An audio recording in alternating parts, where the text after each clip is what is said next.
तो चलिए दोस्तों 12वीं क्लास की फिजिक्स में करंट इलेक्ट्रिसिटी का आज तीसरा वीडियो लेकर आए हैं, जिसमें आप सभी को बताएंगे कि करंट डेंसिटी क्या होता है। दोस्तों इस टॉपिक के बाद आज हम इस टॉपिक को भी बताएंगे कि electric current and drift velocity में रिलेशन क्या होता है। और इस टॉपिक के आगे आज एक और टॉपिक कराएंगे। वो टॉपिक जानते हैं क्या है? वो टॉपिक है कि current density and drift velocity में भी क्या संबंध होता है। तो चलिए दोस्तों हम देखते हैं कि करंट डेंसिटी क्या होता है। दोस्तों यहां से करंट डेंसिटी जो है, अगर यहां से हम करंट को उठाकर यहां पर लिखे करंट, इलेक्ट्रिक करंट जिसको कहते हैं, तो दोस्तों आप जानते होंगे कि करंट क्या होता है। दोस्तों होता है कि the rate of flow of charge, flow of charge क्या होता है जी? The rate of flow of charge. दोस्तों अगर दूसरे शब्दों में कहा जाए तो आप कह सकते हैं कि the flow of charge, the flow of charge in A definite direction, definite direction in a conductor is called electric current, is called electric current। तो दोस्तों जो इलेक्ट्रिक करंट होता है, यहां पर आप देखिए जो इलेक्ट्रिक करंट होता है, दोस्तों इलेक्ट्रिक करंट के पास मैग्नीट्यूड के साथ साथ देखेंगे, मैग्नीट्यूड के साथ साथ डायरेक्शन भी होता है। तो दोस्तों यानी मैग्नीट्यूड के साथ साथ अगर डायरेक्शन हो तो वे जो क्वांटिटी होते हैं उस क्वांटिटी को हम क्या कहते हैं? वेक्टर क्वांटिटी कहते हैं। लेकिन इलेक्ट्रिक करंट के पास मैग्नीट्यूड के साथ साथ डायरेक्शन होने के बावजूद भी जो इलेक्ट्रिक करंट होता है ये क्या होता है जी? स्केलर क्वांटिटी होता है। ये क्या होता है? स्केलर क्वांटिटी होता है। तो दोस्तों अगर स्केलर क्वांटिटी होता है तो क्यों होता है समझना पड़ेगा। और दोस्तों ये तो पहले ही बता दिए हैं, 2 मिनट के बाद आपको ये बात समझ में आ जाएगा कि फिर से केवल इस पर फोकस करने का मेरा औचित्य क्या है।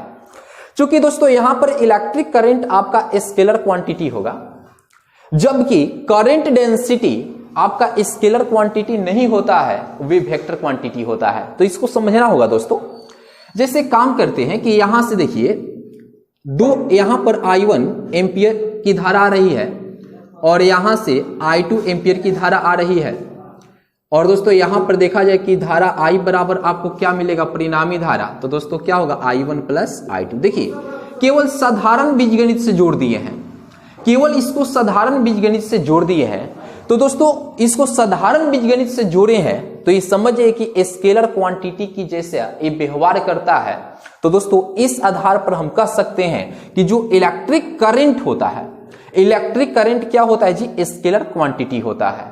हमने अगर यहां पर देखिए कि ये 30 डिग्री के एंगल पर है तो इसकी परिणामी इसकी परिणामी धारा का मान निकालने के लिए R बराबर हम इस फॉर्मूला का इस्तेमाल नहीं किए, a square plus B square plus 2ab cos theta. केवल हम क्या किए? साधारण बीजगणित से जोड़ दिए हैं। तो हम कह सकते हैं कि जो इलेक्ट्रिक करंट होता है वो क्या होता है? स्केलर क्वांटिटी होता है। तो दोस्तों यहां से एक बात आपको क्लियर हो जानी चाहिए कि जो इलेक्ट्रिक करंट होता है, इलेक्ट्रिक करंट में मैग्नीट्यूड के साथ साथ डायरेक्शन होने के बावजूद भी ये क्या होता है? वेक्टर क्वांटिटी नहीं होता है, स्केलर क्वांटिटी होता है। क्यों होता है? क्योंकि मैंने आपका इसका रीजन यहां पर दे चुके हैं। तो चलिए दोस्तों अब हम सीधे आते हैं टॉपिक पर, जिस टॉपिक का बहुत देर से इंतजार है। उस टॉपिक का नाम है करंट डेंसिटी। तो आइए दोस्तों आज हम समझाते हैं आपको कि करंट डेंसिटी क्या होता है। दोस्तों करंट डेंसिटी कोई बड़ा टॉपिक है नहीं, हाँ लेकिन छोटा सा टॉपिक है, लेकिन पूरा फोकस के साथ आपको बताएंगे। तो सबसे बड़ी बात है कि जो करंट डेंसिटी होता है इसको J से सूचित करते हैं, इसको J से सूचित करते हैं। और जो करंट डेंसिटी होता है दोस्तों ये क्या होता है? ये क्या होता है? वेक्टर क्वांटिटी होता है। ये क्या होता है जी, वेक्टर क्वांटिटी होता है। दोस्तों बहुत एग्जाम में इससे क्वेश्चन बनाया जाता है कि करंट डेंसिटी कौन सी राशि है, बहुत बार दे चुका है, तो आपका आंसर क्या रहेगा जी, ये सदिश राशि है जिसको अंग्रेजी में वेक्टर क्वांटिटी कहते हैं। अब दोस्तों करंट डेंसिटी होता क्या है ये तो समझना बिल्कुल जरूरी है। तो दोस्तों यहां पर एक काम करते हैं, चालक ले लिए और इसमें आई करंट फ्लो हो रहा है, यहां पर देखिए इस डायरेक्शन में। दोस्तों अगर यहां पर कोई पॉइंट पी ले लिए और इस पॉइंट के अराउंड हमने एक क्रॉस सेक्शन ले लिए, यहां पर देखिए एक क्षेत्रफल ले लिए, यहां पर एक क्रॉस सेक्शन ले लिए, यहां पर एक क्षेत्रफल ले लिए। तो यहां पर जो क्षेत्रफल है, यहां पर देखिए ये जो क्षेत्रफल है ये क्या है, धारा के लंबवत है। ये क्या है जी, यहां पर ये जो आपका क्षेत्रफल दिखाई दे रहा है धारा के लंबवत है, यानी धारा जो है क्षेत्रफल के लंबवत बह रहा है। आप कह सकते हैं कि यहां पर जो धारा बह रहा है किसके लंबवत बह रहा है जी, क्षेत्रफल के लंबवत बह रहा है। तो जब दोस्तों धारा क्षेत्रफल के लंबवत बह रहा होता है तो दोस्तों यानी ए पी पॉइंट के अराउंड यहां पर ये जो आपको अनुप्रस्थ काट का क्षेत्रफल जो दिखाई दे रहा है इसको हम यहां पर ए नोट कर ले।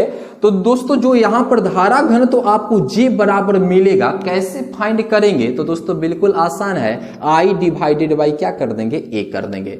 दोस्तों ये फॉर्मूला कब मिल सकता है, ये फॉर्मूला एक ही स्थिति में आपको मिलेगा कि जब यानी करंट के लंबवत, करंट जो बह रहा है इसके लंबवत क्या हो, क्षेत्रफल हो, तब यहां पर आपको क्या मिलेगा, जी बराबर आई डिवाइडेड बाई ए होगा।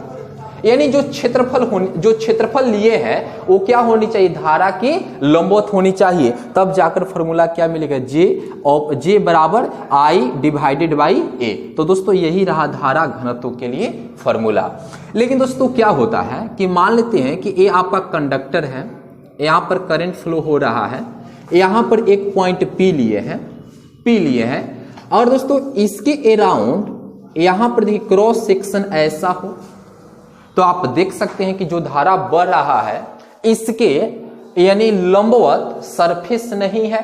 तो फिर क्या फॉर्मूला ए डिनोट कर सकते हैं, नहीं कर सकते हैं। ये फॉर्मूला कब आएगा, ये फॉर्मूला कब आएगा, जब धारा के लंबवत, जब धारा ऐसे फ्लो कराए, जब इसके लंबवत यानी क्षेत्रफल हो, तब ये फॉर्मूला नोट कर सकते हैं। और यहां पर धारा के लंबवत क्षेत्रफल नहीं दिखाई दे रहा है, तो दोस्तों इस क्षेत्र के ये जो क्षेत्रफल है इसका जो सदिश क्षेत्रफल होगा यहां पर इस डायरेक्शन में ए वेक्टर होगा और इसके बीच बना कोण यानी एक करंट का डायरेक्शन है, एक क्षेत्रफल सदिश है, इसके बीच का बना कोण यहां पर थीटा। तो दोस्तों यहां पर क्या करेंगे, यहां पर इस फिगर का प्रतिरूप यहां पर एक फिगर मिलेगा और यहां पर क्या बना देगा, ए cos थीटा मिलेगा। इसका क्षेत्रफल जो मिल जाएगा वो क्या मिलेगा जी, ए cos थीटा मिल जाएगा, यानी इस डायरेक्शन मिलता है ए cos थीटा।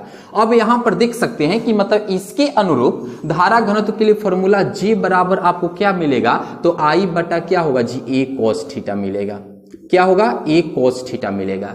यहां पर आप देख सकते हैं क्या मिलेगा, आई ऑफ यानी बटा क्या होगा, ए cos थीटा आपको मिलेगा। तो दोस्तों यहां पर एक चीज देख सकते हैं कि क्या इस फॉर्मूला से इसको निकाला जा सकता है, बिल्कुल।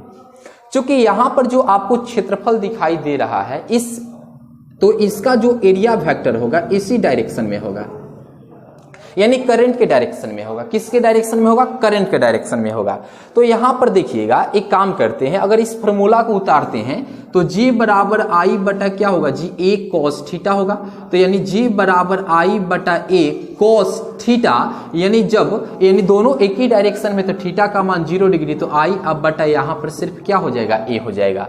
तो दोस्तों आखिर करंट डेंसिटी क्या होता है, तो आप बता सकते हैं कि चालक के किसी बिंदु, आप देख सकते हैं कि चालक है, चालक में एक पॉइंट यहां पर P दर्शाए हैं, यानी चालक के किसी P यानी चालक के किसी बिंदु P से, चालक के किसी बिंदु P से, यानी क्या बोलेंगे, चालक के किसी बिंदु P से यानी एकांक क्षेत्रफल के लंबवत गुजरने वाले विद्युत धारा के मान को हम क्या कहते हैं, करंट डेंसिटी कहते हैं, और करंट डेंसिटी को J से सूचित करते हैं। तो दोस्तों यही रहता है कि करंट डेंसिटी का फॉर्मूला कैसे निकाला जाता है, हमने आपको बता दिए, जो आपको बिल्कुल अच्छे तरीके से समझ में आया होगा। अब दोस्तों यहां से देख सकते हैं कि अगर यहां से इसको मिटाए तो यहां से आप देख सकते हैं कि यहां पर एक फॉर्मूला मिला J बटा I डिवाइडेड बाई A। दोस्तों एक काम करते हैं, और फिर हमें क्या मिला था, J बराबर यहां पर बताए थे I divided by A cos theta. अगर दोस्तों क्रॉस गुना करें तो I बराबर क्या मिलेगा, J into A cos theta, ये मिलेगा दोस्तों। तो दोस्तों यहां से हम इसको ऐसे भी लिख सकते हैं, I बराबर J वेक्टर डॉट यहां पर A वेक्टर। दोस्तों एक फॉर्मूला यहां से भी आपको मिलेगा। तो चलिए दोस्तों, ये रहा करंट डेंसिटी के बारे में कि मैंने आपको क्या बताया कि ये क्या होता है, जब धारा यानी जब धारा के लंबवत धारा बह रहा है और इसके लंबवत क्या रहे, क्रॉस सेक्शन रखते हैं, तो जो आपको फॉर्मूला मिलेगा J बराबर वो क्या मिलेगा, I डिवाइडेड बाई A मिलेगा। क्या मिलेगा जी, I डिवाइडेड बाई A मिलेगा। अब चलिए यहां से इसको हटाते हैं और देखते हैं दोस्तों, चूंकि हमने करंट डेंसिटी के बारे में समझ लिए कि करंट डेंसिटी के लिए J से सूचित करते हैं। उसके बाद मैंने आपको क्या बताया कि जो करंट डेंसिटी होता है ये क्या होता है, वेक्टर क्वांटिटी होता है। ये क्या होता है जी, वेक्टर क्वांटिटी होता है। एक बात है और चीज दोस्तों बतानी है इसमें, इसका ई सही मात्रक, इसका बीमा, ये तो समझने की बात है। तो दोस्तों यहां पर जो यहां पर जो आपको J बराबर मिला था I डिवाइडेड बाई A, तो दोस्तों यहां से आप निकाल सकते हैं, यानी SI यूनिट ऑफ, देखेंगे SI unit of current, SI unit of current density, SI unit of current density. तो दोस्तों SI unit of current density निकालते हैं तो यहां पर J बराबर क्या होगा, I डिवाइडेड बाई A। तो दोस्तों यहां पर जो I करंट होता है इसका मात्रक एम्पियर और क्षेत्रफल का मात्रक मीटर स्क्वायर। तो दोस्तों एम्पियर प्रति मीटर स्क्वायर, जिसको एम्पियर मीटर इनवर्स के पावर -2 लिख सकते हैं। तो दोस्तों यहां से जो करंट डेंसिटी होता है इसका ए सही मात्रक एम्पियर मीटर इनवर्स के पावर -2 होता है। अब दोस्तों डायमेंशन की बात कर लिया जाए, अब यहां पर डायमेंशन की बात कर लिया जाए, तो दोस्तों यहां पर डायमेंशन की बात कर लिया जाए तो इसके लिए a होगा और इसके लिए m स्क्वायर, तो m को l में बदलते हैं बीमा में, तो दोस्तों क्या होगा, a l के पावर -2 होगा। तो दोस्तों ये भी आपको बिल्कुल अच्छे तरीके से समझ में आया होगा। तो चलिए दोस्तों, यानी करंट डेंसिटी के बारे में इतना है जो मैंने आपको बता दिए। अब चलिए इसके आगे हम आपको बताएंगे electric current and drift velocity में संबंध। दोस्तों देखिए बहुत बड़ा टॉपिक है, समझना भी बिल्कुल उचित है। यानी इलेक्ट्रिक करंट एंड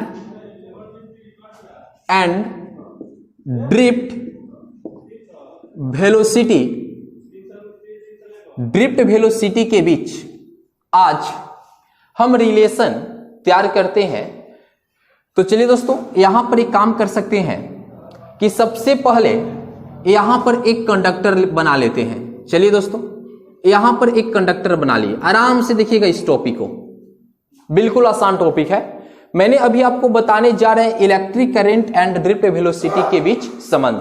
तो दोस्तों यहां पर एक कंडक्टर है, एक कंडक्टर बहुत अच्छा है, मेरा बात मानता है कोई व्यक्ति है कि मेरा बात मानेगा, एक कंडक्टर है। चलिए दोस्तों ये क्या है जी, कंडक्टर है। अब देखिए इस कंडक्टर के दोनों सिरे को यहां पर देखेंगे, इस कंडक्टर के दोनों सिरे को यहां पर देखिए, इस कंडक्टर के दोनों सिरे को हम क्या करते हैं, सेल या बैटरी से जोड़ देते हैं। क्या करेंगे दोस्तों, सेल या बैटरी से जोड़ देते हैं। तो दोस्तों यहां पर ये क्या होगा, ये उच्च विभव प्राप्त करेगा, ये उच्च विभव यहां पर होगा और एक ये जो सिरा निम्न विभव पर होगा। और दोस्तों यहां पर आप देख सकते हैं कि जो करंट का फ्लो होगा उच्च विभव से निम्न विभव की तरफ होगा। यानी इसके बीच कहने का अर्थ है कि इलेक्ट्रिक फील्ड स्थापित हो जाएंगे, जिसके कारण यानी विद्युत धारा का प्रवाह उच्च विभव से निम्न विभव की तरफ होने लगेगा। और दोस्तों इसमें जो बहुत सारे इलेक्ट्रॉन होते हैं जिसको हम इस संकेत से दिखाते हैं, वो क्या होगा जी, उच्च विभव की तरफ खिसकने लगेगा, और जिस वेग से खिसकता है उस वेग को ही हम क्या कहते हैं, ड्रिफ्ट वेलोसिटी कहते हैं। तो दोस्तों यहां पर लिख सकते हैं कि यहां पर एक काम करेंगे, जो छोटा एन लेंगे दोस्तों, यहां पर जो हम छोटा एन लेंगे, एक क्या होगा, छोटा एन यहां पर जानते हैं दोस्तों क्या होगा, प्रति इकाई आयतन में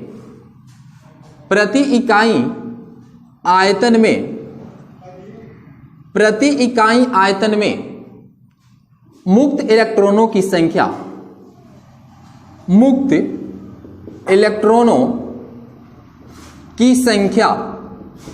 देखिए दोस्तों, यहां पर जो छोटा एन है ये क्या है जी, प्रति इकाई आयतन में क्या है जी, प्रति इकाई आयतन में मुक्त इलेक्ट्रॉनों की संख्या।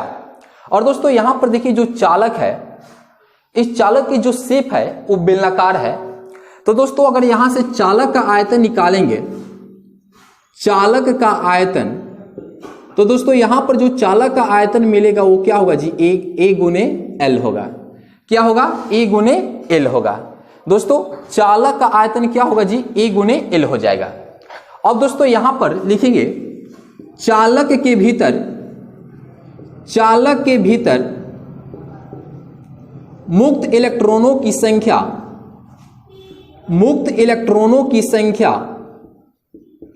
चालक के भीतर मुक्त इलेक्ट्रॉनों की संख्या। तो दोस्तों एक कैसे प्राप्त करेंगे, चालक के भीतर मुक्त इलेक्ट्रॉनों की संख्या को हम कैसे लिख सकते हैं। तो दोस्तों लिखेंगे कि प्रति इकाई आयतन में, यानी प्रति एकांक आयतन में, यानी प्रति लिखे हैं तो यहां पर बात तो वही है, लिख सकते हैं, यानी प्रति एकांक आयतन में मुक्त इलेक्ट्रॉनों की संख्या गुने क्या होगा जी, चालक का आयतन। तब जाकर आपको मिलेगा चालक के भीतर मुक्त इलेक्ट्रॉनों की संख्या। तो दोस्तों चालक के भीतर मुक्त इलेक्ट्रॉनों की संख्या के लिए लिख सकते हैं कि प्रति एकांक आयतन में मुक्त इलेक्ट्रॉनों की संख्या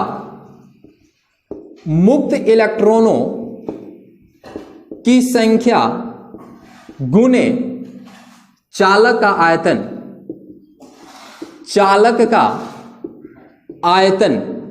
तो दोस्तों यहां पर आप देख सकते हैं कि प्रति एकांक आयतन में मुक्त इलेक्ट्रॉनों की संख्या जो है वो दोस्तों इसको n से लिखे हैं, आगुने चालक का जो आयतन है यहां पर क्या है जी, AL है। तो दोस्तों यहां पर क्या मिला, NaL। अब इसके आगे देखेंगे दोस्तों, यानी इलेक्ट्रॉन पर यहां पर लिखेंगे, अब यहां पर हम लिखेंगे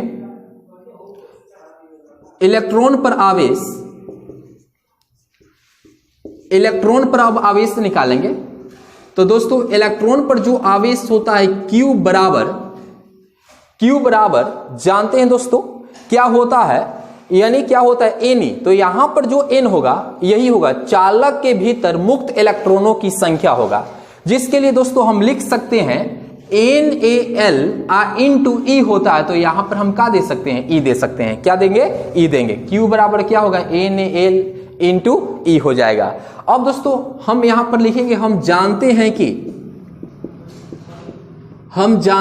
कि क्या जानते हैं दोस्तों, यानी धारा I बराबर क्या जानते हैं, Q/T। क्या जानते हैं दोस्तों, Q/T। आराम से देखेंगे क्या जानते हैं, I बराबर Q/T। तो दोस्तों यहां पर I बराबर Q, तो दोस्तों यहां पर देखिए Q क्या है जी, NaLA/T। तो दोस्तों I बराबर यहां पर हम क्या लिख सकते हैं, NaEL/T।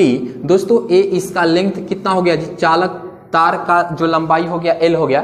तो दोस्तों यहां पर दूरी आप बटा समय, तो दोस्तों वेग होता है, और यहां पर जो वेग होगा वो क्या होगा जी, यानी अनुगमन वेग होगा, जिसको हम BD से लिखते हैं। तो दोस्तों I बराबर NaE और यहां पर क्या होगा, VD हो जाएगा। क्या हो जाएगा दोस्तों, VD हो जाएगा। तो दोस्तों आज के बाद याद रखिएगा कि जो electric current and drift velocity में जो रिलेशन होता है वो रिलेशन यहां पर I बराबर क्या होता है, NaE/VD होता है। VD मतलब VD एक में है। तो दोस्तों यहां से अब देख सकते हैं, यहां से आप देख सकते हैं कि जो I तो करंट है, जो N है, N क्या बताए थे, प्रति इकाई आयतन में, यानी प्रति एकांक आयतन में क्या बताए थे, प्रति एकांक आयतन में, प्रति एकांक आयतन में मुक्त इलेक्ट्रॉनों की संख्या, मुक्त इलेक्ट्रॉनों की संख्या, मुक्त इलेक्ट्रॉनों की संख्या है दोस्तों ये क्या है जी, अनुप्रस्थ काट का क्षेत्रफल है। ये क्या है जी, अनुप्रस्थ काट का क्षेत्रफल है, अनुप्रस्थ काट का क्षेत्रफल है। ये क्या है जी, इलेक्ट्रॉन पर आवेश है, क्या है जी, इलेक्ट्रॉन पर आवेश है। और यहां पर Vd क्या है जी, अनुगमन वेग है, क्या है जी, अनुगमन वेग है। तो दोस्तों उम्मीद करते हैं कि ये रिलेशन आपको हमेशा याद रहेगा। I बराबर 2 से 3 बार बोलिएगा, I बराबर NaE/Vd, यानी NaE/Vd। तो दोस्तों यही होता है electric current and drift velocity में संबंध। तो चलिए दोस्तों अब इस टॉपिक को आगे की तरफ बढ़ाएंगे और देखते हैं कि आगे क्या आने वाला है। तो चलिए दोस्तों यहां से हम इसको हटा देते हैं। अब दोस्तों यहां पर इलेक्ट्रिक करंट की जगह पर अब जानते हैं क्या लिखेंगे, इलेक्ट्रिक करंट दिए थे ना, इलेक्ट्रिक करंट। अब यहां पर इसमें एक वर्ड जोड़ेंगे, डेंसिटी। क्या लिखेंगे, एंड। देखेंगे दोस्तों इलेक्ट्रिक, अरे कैसे मैंने लिख दिए उभर खाबर, यहां पर electric current, electric current density, electric current density and drift velocity में संबंध। तो दोस्तों अभी एक फॉर्मूला आपको मिला था, यानी इलेक्ट्रिक करंट डेंसिटी का एक फॉर्मूला अभी आपको मिला था, G बराबर I/A मिला था, यही ना मिला था। तो दोस्तों G बराबर यहां पर जो I है, तो दोस्तों I बराबर तो आप निकाल लिए हैं NaE/Vd आप बटा A। तो दोस्तों A से A मर गया, तो दोस्तों J बराबर क्या होगा जी, NaE/Vd। तो दोस्तों यहां पर देखिए एक किसके बीच रिलेशन आ गया, तो दोस्तों ये electric current density and drift velocity के बीच जो संबंध होगा वो संबंध J बराबर NaE/Vd होता है। अब दोस्तों एक काम करते हैं, इसको आपको मालूम होनी चाहिए कि जो J है, J को क्या कहते हैं जी, करंट डेंसिटी कहते हैं। क्या कहते हैं, करंट डेंसिटी कहते हैं, इसको करंट डेंसिटी कहते हैं। और जो करंट डेंसिटी होता है एक सदिश राशि होता है, इसलिए इसको सदिश के भी रूप में व्यक्त कर सकते हैं। तो यहां पर J वेक्टर बराबर क्या होगा, NaE/Vd वेक्टर होगा। तो दोस्तों इसका एक क्या हो गया जी, यानी सदिश संकेतन हो गया। तो उम्मीद करते हैं कि दोस्तों आज की टॉपिक आपको बिल्कुल अच्छे तरीके से समझ में आया होगा। दोस्तों मेरा वीडियो पसंद आया होगा तो आप मेरे चैनल को सब्सक्राइब कर लीजिएगा, लाइक करिएगा और दोस्तों वीडियो को जरूर शेयर करिएगा।